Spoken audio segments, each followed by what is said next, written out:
man nga ñëw jël sa kàddu. Honorable député Mohamed Aïb Salim Daffé, man nga waajal, dernier orateur.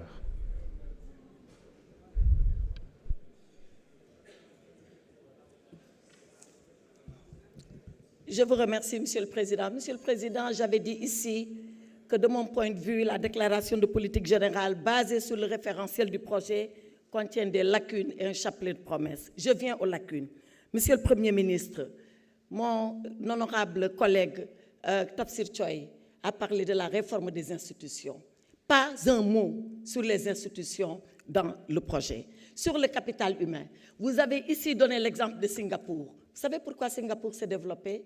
Ce n'est pas à cause de l'argent. Singapour n'avait même pas d'eau. C'est la Malaisie qui fournissait l'eau à Singapour. Singapour s'est développé par la discipline. Le Premier ministre Lee, que vous avez cité ici, a discipliné ce peuple. Si vous avez un devoir, une obligation première, c'est la discipline, parce que c'est par la discipline que nous pouvons nous développer. Le franc CFA, la souveraineté monétaire. Mais pourquoi vous n'en avez pas parlé? Il a fallu l'interpellation d'un député de votre camp pour que vous veniez ici expliquer ce que vous voulez faire avec le franc CFA. Pourtant, nous avons vos déclarations. Et la première souveraineté monétaire, elle doit commencer par votre monnaie. Elle doit commencer par l'appropriation de votre monnaie. Qu'en dites-vous? Absolument rien du tout. Les promesses, un chapelet de vœux pieux. Monsieur le Premier ministre, 4 heures de temps, 4 heures, montre en main. 2 heures pour nous présenter votre projet, 2 heures pour répondre à nos quelques questions. Pourtant, il nous a suffi de quelques minutes. J'ai même eu le privilège d'ouvrir le bal des réponses de votre part, alors que je n'ai que 3 minutes pour vous dire je reviendrai au pupitre. Mais j'ai vu que venir devant l'Assemblée nationale, ça vous a dérangé, parce que vous avouez enfin que c'était pour échapper. Alors, Monsieur le Premier ministre, Sénégal souverain, Sénégal juste, Sénégal prospère.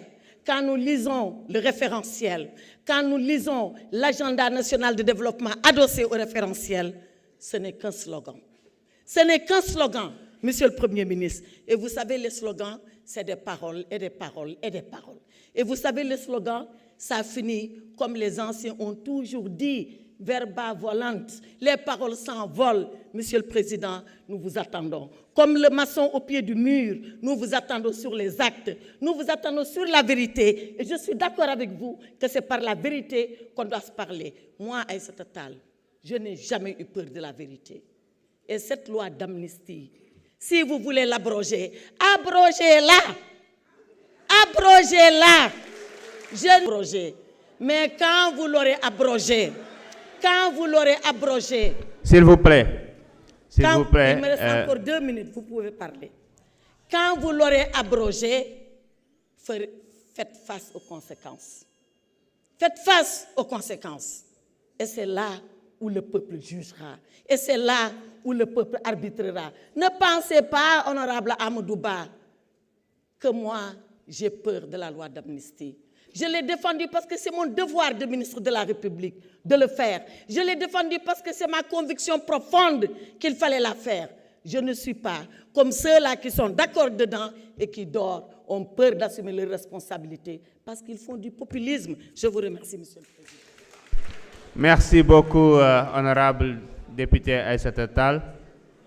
Honorable député Aïb Daffé, vous avez la parole. C'est le dernier orateur.